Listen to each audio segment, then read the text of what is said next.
ಪವಾಡ ಆಗಿದೆ ಅಲ್ವಾ ನಿಮ್ದು. ಹೌದಣ್ಣ. ಆದ್ರೆ ಅತಿ ಶೀಘ್ರದಲ್ಲಿ ಇವಾಗ 2 ಪವಾಡ ಆಗಿದೆ. ಆರೋಗ್ಯದ ವಿಚಾರದಲ್ಲಿ, ತಾಯಿ ವಿಚಾರದಲ್ಲಿ ನರವನ್ನೇ ಒಂದು ಇದು ಆಗಿತ್ತು, ಅದನ್ನ ಇವತ್ತು ಡಾಕ್ಟರ್ಗೆ ಶಾಕ್ ಆಗಿದೆ.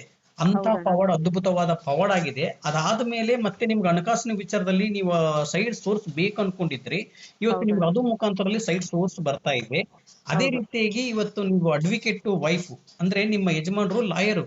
ಇವತ್ತು ಹ್ಮ್. ನೋಡಮ್ಮ, ಇವಾಗ ನೀವೇನ್ ಅಂದುಕೊಂಡು ಎಲ್ಲಾ ಒಂದು ಪೂಜೆವನ್ನು ಮಾಡ್ತಾ ಇದ್ದೀರಲ್ಲ, ಈ ಹ್ಮ್. 8ನೇ ವಾರದಲ್ಲಿ ಇಷ್ಟು ಅದ್ಭುತವಾಗಿ ಅನುಗ್ರಹ ಆಗಿದೆ. ಹಾ ಅಣ್ಣ, ನಿಮ್ಗೆ ನಾನು ಮಧ್ಯಪ್ರದೇಶದಲ್ಲೇ ಎಲ್ಲೋ ಇದ್ರಿ. ಹ್ಮ್ ನಾನ್ ನಿಮ್ಗ್ ಫೋನ್ ಮಾಡಿ, ಅಣ್ಣ ದುಡ್ಡು ಏನಾದ್ರು ಬೇಕಣ್ಣ, ಊಟ ಗೀಟ ಎಲ್ಲ ಹೆಂಗ್ ಮಾಡ್ತಾ ಇದೀರಾ, ಎಲ್ಲಿ ಇರ್ತೀರಾ ಅಂದೆ. ಹ್ಮ್ ನನಗೇನು ಬೇಡಮ್ಮ, ನನ್ ಮನ್ಸಿಗೆ ಇವತ್ತು ತುಂಬಾ ಬೇಜಾರಾಗಿದೆ, ನಾನು ಒಬ್ನೇ ಇರ್ಬೇಕು ಅಂತ ಅನಿಸ್ತಾ ಇತ್ತಮ್ಮ ಅಂತ ಅಂದ್ರೇಣ. ಹ್ಮ್ ಸುಮ್ನೆ ಅದೇ ಅಣ್ಣ, ನನ್ಗೆ ಯಾಕೋ ತುಂಬಾ ದುಃಖದಲ್ಲಿ ಇದ್ರಿ ಅನ್ಸುತ್ತಣ್ಣ ಅವತ್ತು. ಅಂದ್ರೆ ನೀವು ದುಡ್ಡು ಹಾಕ್ತೀನಿ ಅಂತ ಹೇಳಿದ್ರ ನನ್ಗೆ. ಹ್ಞೂನಣ್ಣ, ಅಣ್ಣ ನನ್ಗೆ ಯಾಕೋ 1,000 ರೂಪಾಯಿ ಹಾಕ್ಬೇಕು ಅಂತ ಅನಿಸ್ತಾ ಇತ್ತಣ್ಣ. ಏನಂತ ಹೇಳಿದೆ?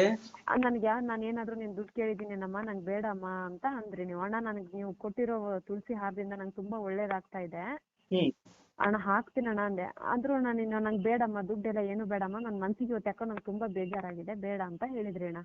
ಆ ದುಡ್ಡು ಮಾತಾಡ್ಲಿಲ್ಲ ಅಣ್ಣ. ಅಲ್ಲಮ್ಮ, ಆ ದುಡ್ಡು ತಗೊಂಡು ನಾನು ಏನಮ್ಮ ಮಾಡ್ಲಿ ತಾಯಿ? ಅಣ್ಣ, ಕೇದಾರನಾಥ ನೀವು ಇರ್ತಕ್ಕಂಥ ಹಿಂಗ್ ಸಂದರ್ಭ. ಹೇಳಿದಿರಣ್ಣ, ಅಲ್ಲೆಲ್ಲ ನೀವು ತುಂಬಾ ಕಷ್ಟಪಟ್ಟಿದ್ದೀರಾ. ನಂಗೆ ನೀವು ಹೇಳಿದ್ರು ಹ್ಮ್ ಆಮೇಲೆ ನಂಗೆ ಬೇರೆಯವ್ರ ವಿಡಿಯೋ ನೋಡಿ ಗೊತ್ತಾಯ್ತು, ಓ ನಾನು ಹಾಕ್ಬೇಕಾಗಿತ್ತು, ತಪ್ಪು ಮಾಡಿದೆ ಅಂತ. ಹ್ಮ್ ಹ್ಮ್ ಹ್ಮ್ ಅಣ್ಣ, ನಿಮಗೂ ಎಷ್ಟೋ ಸತಿ ಅಲ್ಲಿ ದುಡ್ಡು ಇರ್ತಾ ಇರ್ಲಿಲ್ಲ ಅಣ್ಣ, ಯಾಕೆಂದ್ರೆ ಅಯ್ಯೋ, ನೀವು ಹೋಗೋದು ಅಲ್ಲಮ್ಮ, ರೋಡಲ್ಲಿ. ದುಡ್ಡು ಇರ್ಲಿ ತಾಯಿ. ಇವತ್ತು ದುಡ್ಡು ತಗೊಂಡ ನಾನು ಏನ್ ಮಾಡ್ಲಮ್ಮ? ಇವತ್ತು ನಿಮ್ಗೆ ಅನುಗ್ರಹ ಆಯ್ತಲ್ಲ, ಅದು ನನಗೆ ಸಾಕು. ಇವತ್ತು ನಾನು ಅಣ್ಣ, ಒಂದು ಅದಕ್ಕೆ ತುಳಸೆ ಅಂತಲ್ಲ ಮಾಲೆ, ನಿಮ್ ಊಟ ತಿಂಡಿ ಅಣ್ಣ. ಅಲ್ಲಮ್ಮ, ತುಳಸೆ ಮಾಲೆ ಕೊಟ್ಟಿರೋದ್ರಿಂದ ಇವತ್ತು ನಿಮ್ಗೆ ಅನುಗ್ರಹ ಆಗ್ತಾ ಇದೆ ಅಂತ ಹೇಳ್ತಾ ಇದ್ದೀರಲ್ಲ, ಅದರಂತ ಸಂತೋಷ ನನಗೆ ಇನ್ನೇನಮ್ಮ ಬೇಕು ತಾಯಿ? ಅಣ್ಣ, ನಿಮ್ ದುಡ್ಡು ನೆಮ್ಮದಿ ಅಂತೂ ತಗೊಂಡು ನಾನು ಏನ್ ಕಳ್ಕೊಂಡಿದೀನಿ. ಮಾಡ್ಲಿ? ನನಗೆ ದುಡ್ಡು ಬೇಡ, ನಿಮ್ಗೆ ಅನುಗ್ರಹ ಆಗುವುದು ಒಂದೇ ನನಗೆ ಮುಖ್ಯ. ನಿಮ್ಗೆ ಅನುಗ್ರಹ ಆಗ್ಬೇಕು, ಇನ್ನು ಹೆಚ್ಚಿನ ರೀತಿಯಾಗಿ ಸಾವಿರಾರು ಜನಕ್ಕೆ ನೀವು ಅನ್ನದಾತರ ಆಗ್ಬೇಕು ಅನ್ನುವುದೇ ನನ್ನ ಆಸೆ, ನನ್ನ ತಾಯಿ. ಅಣ್ಣ, ನನಗೂ ಅದೇ ಅಣ್ಣ, ನಾನು ಏನಾದ್ರೂ ಜೈ ಶ್ರೀರಾಮ್. ಜೈ ಶ್ರೀರಾಮ್ ಅಣ್ಣ. ಯಾರಮ್ಮ ಮಾತಾಡುದು? ಅಣ್ಣ, ನನ್ನ ಹೆಸರು ತೇಜಸ್ವಿನಿ ಅಂತ, ಶಿವಮೊಗ್ಗದಿಂದ. ಶಿವಮೊಗ್ಗದಿಂದ ತೇಜಸ್ವಿನಿ ಅಂತ, ಹೇಳಮ್ಮ. ಅಣ್ಣ, ನನಗೂ ಒಂದು ಪವಾಡ ಆಗಿದೆ ಅಣ್ಣ ನನ್ನ ಜೀವನದಾಗೆ. ಅಂದ್ರೆ ನಿಮ್ಗೆ 9 ವಾರದ ವ್ರತವನ್ನು ಹೇಳ್ಕೊಟ್ಟಿದ್ದೇನೇನೋ ನಾನು? ಹೌದಣ್ಣ, 9 ವಾರದ ವ್ರತ ಹೇಳ್ಕೊಟ್ಟಿದ್ರಿ ನಂಗೆ ಮಾರ್ಚ್ ಟೈಮಲ್ಲಿ. ಓಹೋ, ಅಂದ್ರೆ 9 ವಾರ ವ್ರತವನ್ನು ತಿಳಿಸಿ ಕೊಟ್ಟಿದ್ದೇನೆ. ಇವತ್ತು ನಿಮ್ಗೆ ಎಷ್ಟನೇ ವಾರದಲ್ಲಿ ಪವಾಡ ಆಯ್ತು ನನ್ನ ತಾಯಿ?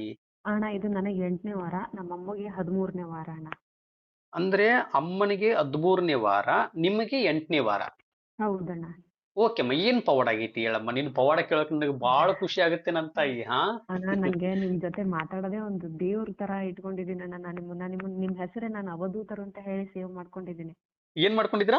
ಅವಧೂತರು, ಸಂತೋಷಣ್ಣ ಅವಧೂತ ಅಂತ ಹೇಳಿ ಮಾಡ್ಕೊಂಡಿದೀನಿ. ಅವಧೂತ? ಹೌನಣ್ಣ. ಯಾಕಮ್ಮ ತಾಯಿ? ಅಣ್ಣ, ನಾನು ನಾವು ನಿಮ್ಮ ಡೈರೆಕ್ಟ್ ಅಲ್ಲಮ್ಮ, ಆಗಿ ಒಂದು ವಿಚಾರದಲ್ಲಿ ನಾನು ನಿಮ್ಮ ಹಾಗೆ ಮನುಷ್ಯ. ಇದರಲ್ಲಿ ನೀವೇ ಮನುಷ್ಯ ಇರ್ಬೋದಣ್ಣ, ದೇವ್ರಂತೀರಾ, ಆದ್ರೆ ನೀವು ಗುರುಗಳಂತೀರಾ. ಎಲ್ಲರಿಗೂ ಮೀರಿದ್ರಣ್ಣ. ಅಲ್ಲಮ್ಮ ತಾಯಿ, ನಂದು ಏನಿದೆ ಅದರಲ್ಲಿ ತಾಯಿ? ಎಲ್ಲ ರಾಯರ್ ಹೆಂಗ್ ನಡೀತಾ ಇದ್ದೀನಿ ತಾಯಿ. ನಾವು ಡೈರೆಕ್ಟ್ ಆಗಿ ರಾಯರನ್ನ ಹೋಗಿ ಮಾತಾಡ್ಸಕ್ ಆಗಲ್ಲ ಅಣ್ಣ. ಅವ್ರು ನಿಮಗೆ ಏನ್ ಹೇಳ್ತಾರೋ ನೀವು ನಮಗ್ ಅದನ್ನ ಹೇಳ್ತೀರಾ. ನಂಗೆ ನೀವ್ ಹೇಳಿದ್ರು ನಂಬ್ತೀರಾ, ಹೇಳ್ದೇ ಇದ್ರು ನಂಬ್ತೀರಾ. ನಿಮ್ ಸ್ಕ್ರೀನ್ ಶಾಟ್ ಕಳಿಸ್ತೀನಿ, ನಾನು ಸಂತೋಷಣ್ಣ ಅವಧೂತರು ಅಂತ ಹೇಳಿ ಸೇವ್ ಮಾಡ್ಕೊಂಡಿದ್ದೀನಿ ಅಣ್ಣ ನಿಮ್ಮ ನಂಬರ್. ಅಯ್ಯೋ ನನ್ ತಾಯಿ. ಓಕೆ ಅಮ್ಮ, ನಿನ್ ಪವಾಡ ಏನಾಗಿದೆ? ಪವಾಡ ಹೇಳಮ್ಮ ತಾಯಿ. ಪವಾಡ ಕೇಳೋದಕ್ಕೆ ನನಗೆ ಬಹಳ ಕುತೂಹಲ ಇದೆ ತಾಯಿ. ಏನಿಲ್ಲ ಅಣ್ಣ, ನಮ್ಮ ಅಮ್ಮಂಗೆ ತಲೆಯಲ್ಲಿ ಒಂದ್ ನರ ಎಲ್ಲ ವೀಕ್ ಆಗ್ಬಿಟ್ಟಿತ್ತು. ತಲೆಯಲ್ಲಿ ನರ ವೀಕ್ ಆಗಿತ್ತು? ಹೌನಣ್ಣ, ಒಂಥರ ಪೂರಾ ನಿದ್ದೆಯಲ್ಲೇ ಮಾತಾಡೋರು, ಒಂಥರ ತಾವ್ ಏನ್ ಮಾತಾಡ್ತೀವಿ ಅನ್ನೋದೇ ಕಂಟ್ರೋಲ್ ಇರ್ಲಿಲ್ಲ ಅಣ್ಣ, ಹಂಗ್ ಮಾತಾಡೋರು. ಓಕೆ. ಅವ್ರಿಗೆ ಆಮೇಲೆ ಆಸ್ತಿ ಸಮಸ್ಯೆನೂ ಇತ್ತು. ಹ್ಮ್ ಆಮೇಲೆ ನನ್ಗೂ ಸ್ವಲ್ಪ ನನ್ ಗಂಡ ಅಷ್ಟೊಂದ್ ಸರಿ ಇಲ್ಲ ಅಣ್ಣ. ಹ್ಮ್ ಇದನ್ನೆಲ್ಲ ನಾನ್ ಸಂಕಲ್ಪ ಮಾಡಿ ಇಟ್ಕೊಂಡಿದ್ದೆ ಅಣ್ಣ. ಹ್ಮ್ ಫಸ್ಟ್ ನಮ್ ತಾಯಿ ಚೆನ್ನಾಗಿರ್ಬೇಕು, ಅವಳು ಚೆನ್ನಾಗಿದ್ರೆ ನಾವ್ ಚೆನ್ನಾಗಿರೋದು, ನಾವಿಬ್ರು ಹೆಣ್ಮಕ್ಳಣ್ಣ. ಹ್ಮ್ ಮಾಡ್ಕೊಂಡಿದ್ದೆ ಅಣ್ಣ. ನನ್ ಪ್ರತಿ ಗುರುವಾರನೂ ಒಂದೊಂದ್ ಅದ್ಭುತ, ಒಟ್ಟು ಏನಾರು ಒಂದ್ ಮಿರಾಕಲ್ಸ್ ಆಗೋದಣ್ಣ. ಹ್ಮ್ ನಮ್ಮಮ್ಮ ಇವಾಗ ನಾನ್ ಪೂರಾ ಆರಾಮಾಗಿದ್ದೀನಿ ಅಂತ ಹೇಳಿದ್ರಣ್ಣ. ಇವತ್ ಲಾಸ್ಟ್ ವಿಸಿಟಿಗೆ ಹೋಗಿದಾರಣ್ಣ ಡಾಕ್ಟರ್ ಹತ್ರ. ನೀವು ಆರಾಮಾಗಿದ್ದೀರಿ ಅಂತ ಹೇಳಿ ಕಳ್ಸಿದ್ರಂತಣ್ಣ. ಲಾಸ್ಟ್ ಗುಳಿಗೆ ಕೊಟ್ಟು ಇನ್ನೇನ್ ಬರಕ್ ಹೋಗ್ಬೇಡಿ, ನೀವು ಫುಲ್ ಆರಾಮಾಗಿದ್ದೀರಿ ಅಂತ ಹೇಳಿದ್ರಣ್ಣ. ಅಂದ್ರೆ ಫುಲ್ ಆಗಿ ಹುಷಾರಾಗಿದ್ದಾರೆ, ಇನ್ನೇನು ಬರುವಕ್ಕೆ ಹೋಗ್ಬೇಡಿ ಅಂತಂದು ಡಾಕ್ಟರ್ ಹೇಳಿ ಕಳಿಸಿದ್ದಾರೆ. ಹ್ಞೂನಣ್ಣ, ಡಾಕ್ಟರ್ ಹೇಳಿ ಕಳ್ಸಿದ್ರು, ಇನ್ ಬರಕ್ ಹೋಗ್ಬೇಡ್ರಿ, ಅಬ್ಬಬ್ಬಬ್ಬಬ್ಬ, ಎಂತ ಆರಾಮಾಗಿದ್ದೀರಿ ಅಂತ. ಅದ್ಭುತವಾಗಿದೆ ತಾಯಿ ಪವಾಡ.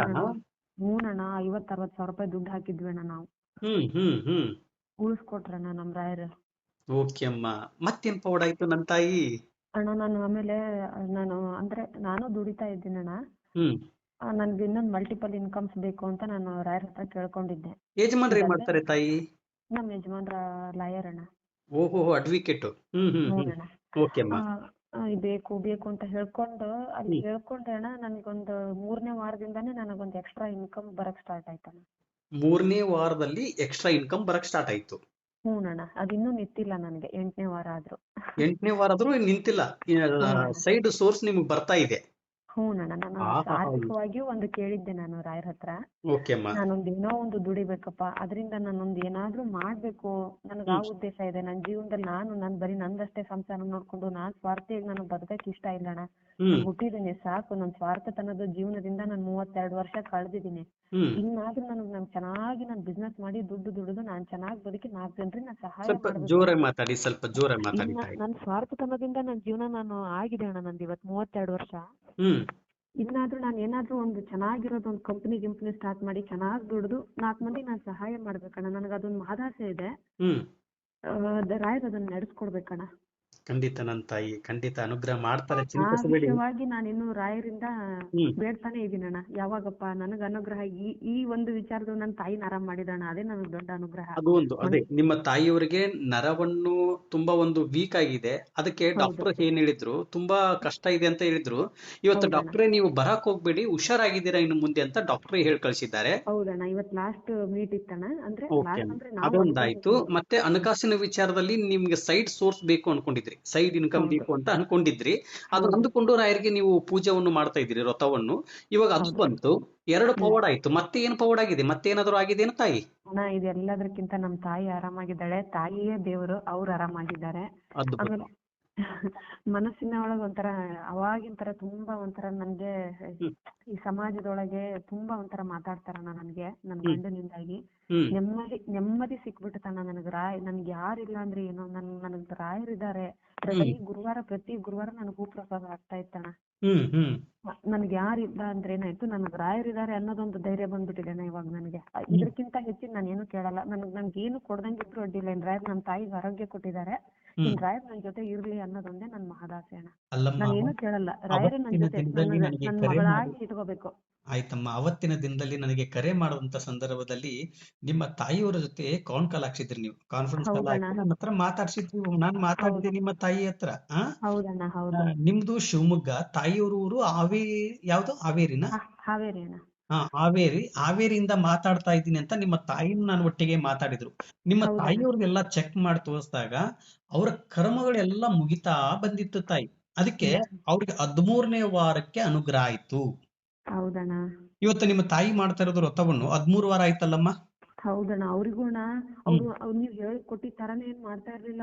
ಅವ್ರಿಗೆ ಒಂಥರ ತಲೆ ಹೆಂಗಿರೋದು ಅಂದ್ರೆ, ಕುತ್ಕೊಂಡು ಮಂತ್ರ ಓದ್ಬೇಕಾದ್ರೆ ಕುತ್ಕೊಂಡು ತೂಗಿಸ್ತಾ ಇರೋರಣ್ಣ. ಅಂದ್ರೆ ಕೇಳಿಸ್ತಾ ಇಲ್ಲ, ನಿಮ್ ಧ್ವನಿ ತುಂಬಾ ಸ್ಲೋ ಆಗಿ ಅವ್ರು ಬರ್ತಾ ಇದೆ. ಪೂಜೆ ಮಾಡ್ಬೇಕಾದ್ರೆ ಮಂತ್ರ ನೀವ್ ಹೇಳಿದ ತರಾನೇ ಅವ್ರಿಗೆ ಮಾಡಕ್ ಆಗ್ತಾ ಇರ್ಲಿಲ್ಲ ಅಣ್ಣ. ಹ್ಮ್ ಹ್ಮ್ ಹ್ಮ್ ಹೇಳಕ್ಕೆ ಆಗ್ತಾ ಇರ್ಲಿಲ್ಲ. ನೀವು ಬೆಳಗ್ಗೆ 5:15 ಒಳಗಡೆ ಪೂಜೆ ಮಾಡ್ಬೇಕು ಅಂದ್ರೆ ಪಾಪ ಅವ್ರದ್ದು 8 ಗಂಟೆ ಆಗಿ ಹೋಗ್ಬಿಡ್ರೆ ಅಂದ್ರೆ ಮುಂದಕ್ಕೆ ಕಾಲಲ್ಲಿ ಓಡಾಡಕ್ಕೆ ಶಕ್ತಿ ಇರ್ತಾ ಇರ್ಲಿಲ್ಲ. ಹ್ಮ್ ಅಲ್ಲಮ್ಮ, ಆಯ್ತು, ನೀವಾದ್ರೂ ಪೂಜೆ ಮಾಡಿದಿರಲ್ವಾ? ನಿಮ್ ಪೂಜೆ ಆದ್ರೂ ಸಲ್ಲಿದೆ ಅಲ್ಲಿ ರಾಯರಿಗೆ. ಅಣ್ಣ ಪ್ರತಿ ಗುರುವಾರ ನನ್ನ ಪೂಜೆ ನಿಂಗೆ ಸಲ್ಲಿದ್ರೆ ನೀನ್ ನಂಗೆ ಬಲಗಡೆ ಪ್ರಸಾದ ಕೊಡು ಅಂತಿದ್ದೆ ಅಣ್ಣ. ಹ್ಮ್ ನನಗೆ ಹ್ಮ್ ಯಾವ್ದು ಕೇಳಿದನೋ ಅದನ್ನೇ ಕೊಟ್ಟಿದ್ದಾರಣ್ಣ. ಹ್ಮ್ ಹ್ಮ್ ಹ್ಮ್ ಹ್ಮ್ ನಮ್ಮ ಅಮ್ಮಂಗೂ ಅಷ್ಟೇ. ಅವ್ರೇನ್ ನೀಟಾಗಿ ಮಾಡ್ಲಿಲ್ಲ ಅಣ್ಣ. ಬಟ್ ಅವ್ರ ಪರಿಸ್ಥಿತಿ ಏನು ಅಂತ ಅರ್ಥಕೊಂಡು ರಾಯರ್ ಅವರಿಗೂ ಪ್ರಸಾದ ಕೊಡೋಣ. ನೋಡಮ್ಮ ತಾಯಿ, ಅದಕ್ಕೆ ನಾನು ಹೇಳ್ತಾ ಇರೋದು, ರಾಯರ್ನ ನಂಬಿ ಒಂದ್ ಹೆಜ್ಜೆ ಮುಂದೆ ಹಾಕಿ. ರಾಯರ್ನ ನಂಬಿ ಒಂದ್ ಹೆಜ್ಜೆ ಮುಂದೆ ಹಾಕಿದ್ರೆ ನಿಮ್ಮ ಬದುಕನ್ನೇ ಬದಲಾಯಿಸ್ಬಿಡ್ತಾರೆ ಮಹಾನ್ ಗುರುಗಳು. ನಾನು ಅದಕ್ಕೆ ಹೇಳ್ತಾ ಇರೋದು, ಮನುಷ್ಯರ ಪಾದ ಹಿಡಿಬೇಡಿ, ರಾಯರ ಪಾದ ಹಿಡೀರಿ. ನೀವು ರಾಯರ ಪಾದ ಹಿಡಿದ್ರೆ ನಿಮ್ಮನ್ನ ಎಲ್ಲೋ ಕರ್ಕೊಂಡು ಹೋಗ್ಬಿಡ್ತಾರೆ. ನೀವು ಕತ್ಲಿರೋ ಜಾಗಕ್ಕೆ ಹೋಗ್ತಾ ಇದ್ದೀರಾ ಮಕ್ಕಳೇ, ಕತ್ಲಿರೋ ಜಾಗಕ್ಕೆ ಹೋಗ್ಬೇಡಿ. ನಾನಿಲ್ಲಿ ದೀಪವನ್ನು ಹಚ್ಚಿ ನಿಮಗೋಸ್ಕರ ಹಿಡಿದಿದ್ದೀನಿ, ಬೆಳಕಲ್ಲಿ ಬನ್ನಿ ಅಂತಂದು ರಾಯರು ನಿಮ್ಗೆ ತೋರಿಸ್ಕೊಡ್ತಾ ಇದ್ದಾರೆ. ಆದ್ರೆ ನಿಮ್ಗೆ ಗೊತ್ತಾಗ್ತಾ ಇಲ್ಲ. ಅದಕ್ಕೆ ನಾನು ವ್ರತವನ್ನು ತಿಳಿಸಿಕೊಡುವಂತ ಸಂದರ್ಭದಲ್ಲಿ ಇವತ್ತು ನಾನೇನಿಲ್ಲಿ ಪವಾಡ ಪುರುಷ ನಾನು ಪವಾಡ ಪುರುಷನೂ ಅಲ್ಲ, ನಾನು ಗುರುಗಳು ಅಲ್ಲ, ನಾನು ದೇವರು ಅಲ್ಲ. ನಾನು ನಿಮ್ಮ ಹಾಗೆ ರಾಯರ ಭಕ್ತ ಇಲ್ಲಿ. ನೊಂದವರಿಗೆ ನೀವೇ ದೇವ್ರಣ್ಣ. ಅಯ್ಯೋ ನನ್ ತಾಯಿ, ಎಲ್ಲಾ ನೀವೇ ಹೇಳ್ತಾ ಇದ್ದೀರಮ್ಮ. ನೀವೇ ದೇವ್ರಂತೀರಾ, ನೀವೇ ಗುರುಗಳಂತೀರಾ, ನೀವೇ ಸ್ವಾಮಿ ಅಂತೀರಾ.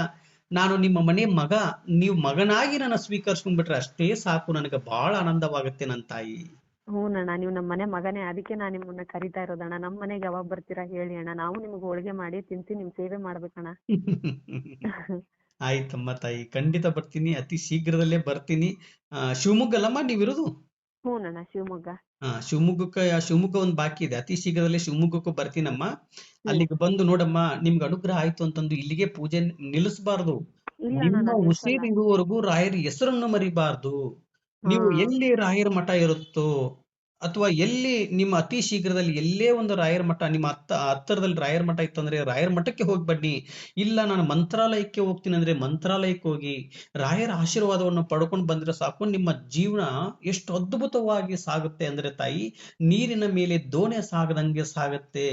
ನಿಂತ್ಕೊಂಡಲ್ಲಿ ನಿಂತ್ಕೊಳಲ್ಲ, ಕೆರೆಯಲ್ಲಿ ನಿಂತ್ಕೊಳುತ್ತಲ್ಲ ಆ ತರ ನಿಂತ್ಕೊಳಂಗಿಲ್ಲ ನಿಮ್ಮ ಜೀವನ. ಹೌದಣ್ಣ. ಸಮುದ್ರದಲ್ಲಿ ಯಾವ ರೀತಿ ರಾಯರನ್ನ ಪೂಜೆ ಮಾಡಿದ್ರೆ ಸಮುದ್ರದಲ್ಲಿ ಅಡಗ ಹೇಗೆ ಮುಂದೆ ಹೋಗುತ್ತೆ ನೋಡಿ, ಆ ತರದಲ್ಲಿ ನಿಮ್ಮ ಜೀವನ ಸಾಗತ್ತೆ. ತಾಯಿ, ಇಲ್ಲಿ ನಾವು ಹುಟ್ಟಿದೀವಮ್ಮ, ಎಷ್ಟು ವರ್ಷ ಇರ್ತೀವಿ ತಾಯಿ ನಾವು? ಹೌದಣ್ಣ. ಇರುವಷ್ಟು ದಿವಸ ಇವತ್ತು ನಾನು ಏನೇ ಕೋಟಿ ಗಂಟ್ಲೆ ಮನೆ ಮಾಡ್ಲಿ, ಒಂದು ಬಂಗ್ಲೆ ತಗೊಂಡು ಒಂದು ಕಾರ್ ಇಟ್ಕೊಂಡು ಹೊಸದಾಗಿ ಕಾರ್ ತಗೊಂಡು ಆಭರಣಗಳನ್ನ ಮಾಡಿಸ್ಕೊಂಡು ಹಾಕೊಂಡು ಇವತ್ತು ನಂದು, ನಾಳೆ ಇನ್ನೊಬ್ಬರ ಪಾಲು. ಹೌದಣ್ಣ.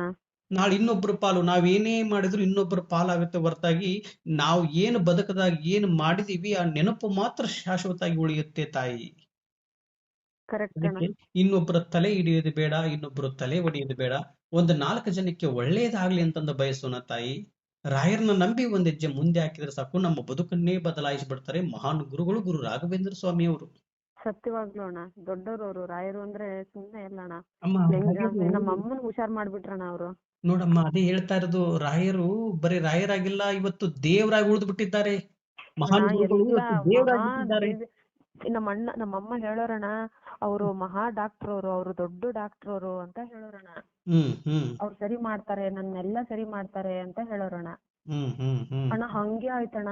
ನೋಡಮ್ಮ, ಅದೇ ಹೇಳ್ತಾ ಇರೋದು. ಇನ್ನು ಮುಂದೆ ನೀವು ಹಾಸ್ಪಿಟ್ಲಿಗೆ ಹೋಗ್ಲಾರ್ದಂಗೆ ಮಾಡಿಬಿಟ್ರಲ್ವ ಮಹಾನ್ ಗುರುಗಳು, ಗುರು ರಾಘವೇಂದ್ರ ಸ್ವಾಮಿ ಅವರು. ಹೌದಣ್ಣ, ಹೌದಣ್ಣ. ಅದಕ್ಕೆ ಆ ಒಂದು ವಿಚಾರದಲ್ಲಿ ಮಾತ್ರ ನಾವು ಅಣ್ಣ, ದುಡ್ಡು ಇವತ್ತು ದುಡಿಬಹುದು, ನಾಳೆ ತೆಗಿಬಹುದು, ಯಾವುದು ನಮ್ ಕೈಯಾಗಿರಲ್ಲ. ಆದ್ರೆ ಮನುಷ್ಯ ತಾಯಿ ಯಾವಾಗೂ ಇರ್ಬೇಕಣ್ಣ, ಅವ್ರ ಇದ್ದಾಗ ನಾವ್ ಚಲೋ ನೋಡ್ಕೋಬೇಕು. ಸತ್ಯದ ಮಾತನ್ನು ಹೇಳಿದಿ ತಾಯಿ. ಈ ಮಾತಲ್ಲಿ ನಾನು ಒಂದು ಮಾತನ್ನು ಹೇಳೋದಕ್ಕೆ ನಾನು ಬಹಳ ಇಷ್ಟಪಡ್ತಾ ಇದ್ದೀನಿ. ಇವತ್ತಿನ ದಿನದಲ್ಲಿ ನಿನಗೆ ತಂದೆ ತಾಯಿ ಇದ್ದಾರೆ ತಾಯಿ. ಆ ಹೆಮ್ಮೆಯಿಂದ ನೀನು ನನ್ನ ತಾಯಿನ ಬದುಕಿಸ್ಕೊಂತೀನಿ, ನನ್ನ ತಾಯಿ ಜೊತೆ ಮಾತಾಡ್ತಾ ಇದ್ದೀನಿ ಅಂತ ಒಂದು ಖುಷಿಯಿಂದ ಹೇಳ್ಕೋಬಹುದು. ಆದ್ರೆ ಆ ದುಃಖನು ನನ್ನಲ್ಲಿತ್ತು. ನನ್ನ ತಾಯಿ ಇಲ್ಲಲ್ಲ ಅನ್ನೋ ಒಂದು ಕೊರಗು ನನ್ನಲ್ಲಿದ್ದಾಗ ರಾಯರಲ್ಲಿ ಕೇಳ್ಕೊಂಡೆ, ನನ್ನ ತಾಯಿನ ಕಿತ್ಕೊಂಡ್ಬಿಟ್ರಲ್ಲಪ್ಪ, ಯಾಕೆ ತಂದೆ ಅಂತ ಹೇಳಿದಾಗ ರಾಯರು ಹೇಳಿದ್ರು, ನಿನಗೆ ಒಂದು ತಾಯಿ ಹೋದ್ರೇನು ಲಕ್ಷಾಂತರ ಜನ ತಾಯಂದ್ರು ಕೊಟ್ಟಿದ್ದೇನೆ ಅಂತ ಹೇಳಿದ್ದಾರೆ. ಮತ್ತೆ ಇಲ್ವಾ ಅಣ್ಣ, ನಮ್ಮಮ್ಮ ಎಲ್ಲ ನಿಮ್ಮ ಮಗ ಅಂತ ಕರೆದ್ಬಿಟ್ಟಿದ್ದಾರೆ. ಹೌದಮ್ಮ, ಅದಕ್ಕೆ ನಿನ್ನ ತಾಯಿನೇ ಅಳ್ತಾ ಇದ್ದಾಳೆ ಅಂತಂದು ನಿನ್ನ ತಾಯಿ ಕಣ್ಣೀರು ಒರೆಸು ನೀನು ಅಂತ ಹೇಳಿದ್ದಾರೆ. ಇವತ್ತೇನು ನಾನು ಕಣ್ಣೀರನ್ನು ಒರೆಸ್ತಾ ಇದ್ದೀನಿ, ನಾನು ನಿನ್ನ ತಾಯಿ ಅಲ್ಲ, ಅವರು ನನ್ನ ತಾಯಿ. ಅದಕ್ಕೆ ಇವತ್ತು ನನ್ನ ತಾಯಿ ಸ್ವರ್ಗದಲ್ಲಿ ಖುಷಿಯಾಗಿದ್ದಾರೆ.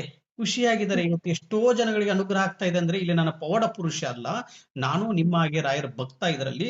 ಆದ್ರೆ ಇವತ್ತಲ್ಲ ಒಂದಲ್ಲ ಒಂದು ದಿವಸ ಗುರು ರಾಘವೇಂದ್ರ ಸ್ವಾಮಿಯವರು ಇಡೀ ಪ್ರತಿ ಒಬ್ಬರ ಮನೆಯಲ್ಲೂ ಗುರು ರಾಘವೇಂದ್ರ ಸ್ವಾಮಿಯವರ ಫೋಟೋ ಇಟ್ಟು ಪೂಜೆ ಮಾಡ್ತಾರೆ ತಾಯಿ. ಹೌದಣ್ಣ, ಇದು ಸತ್ಯ ಸತ್ಯ ಸತ್ಯ. ಇಲ್ಲ ಅಣ್ಣ, ನಾನು ಅದನ್ನ ಮಾತ್ರ ನಾನು ಹೇಳ್ತೇನಣ್ಣ, ಅವರು ನಿಜವಾಗ್ಲೂ ಕಲಿಯುಗದಲ್ಲೂ ಇದಾರೆ ರಾಯರ್ ಇದಾರಣ್ಣ. ಹೌದು ನನ್ನ ತಾಯಿ, ತುಂಬಾ ಖುಷಿ ಆಯ್ತು. ಇನ್ನೂ ಹೆಚ್ಚಿನ ರೀತಿಯಾಗಿ ಇದೇ ನಮ್ಮ ಪವಾಡ, ಮತ್ತೇನಾದ್ರೂ ಇದೇನಾ ನಿಮ್ಗೆ ಪವಾಡ ಆಗಿರೋದು? ಇನ್ನೊಂದ್ ಸ್ವಲ್ಪ ಎಲ್ಲ ಕೋರಿಕೆಗಳು ಇದೆ ಅಣ್ಣ ರಾಯರ ಹತ್ರ. ನೀವು ಅದು ಇರ್ಲಿ, ಅದನ್ನ ಮಾಡ್ತಾರೆ ಅತಿ ಶೀಘ್ರದಲ್ಲಿ. ಈಗ 8ನೇ ವಾರದಲ್ಲಿ ನಿಮ್ಗೆ ಇಷ್ಟು ಅನುಗ್ರಹ ಆಗಿದೆ, ಇನ್ನು ಮುಂದೆ ಮತ್ತೆ ಇದನ್ನ ಮಾಡ್ತಾರಮ್ಮ. ಯಾವ್ದು ಅತಿ ಶೀಘ್ರದಲ್ಲೇ ಮತ್ತೆ ಪವಾಡಗಳನ್ನು ಮಾಡ್ತಾರೆ. ಮತ್ತೆ ಏನಾದ್ರು ಪವಾಡ ಆಗಿದೆ ಅಂತ ತಾಯಿ?